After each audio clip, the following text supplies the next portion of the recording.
ma io davvero odiavo lei. Quando lei sveglia a me di notte, io volevo uccidere lei, ma non sapevo come fare. Allora io una volta scappa, 2 volte scappa, a 3 volte loro mandano in orfanotrofio.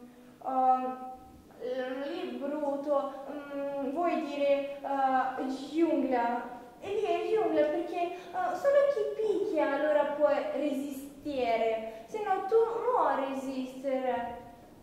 Ma io adesso non voglio parlare voi di orfanotrofio perché io adesso tanto contenta.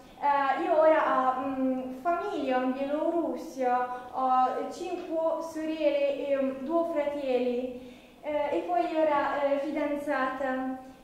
Io ho conosciuto Roman su Pullman per venire in Italia, per cui io tanto contenta quando viene in Italia. Io vedo che lui mi ama perché lui tanto è geloso di me. Quando un ragazzo mi guarda, lui stringe il mio polso forte, che mi fa male. E io dire allora, Roman, aia, basta, tu fai male a me. Ma lui dice, no Regina, tu sono mia, nessuno può guardare te.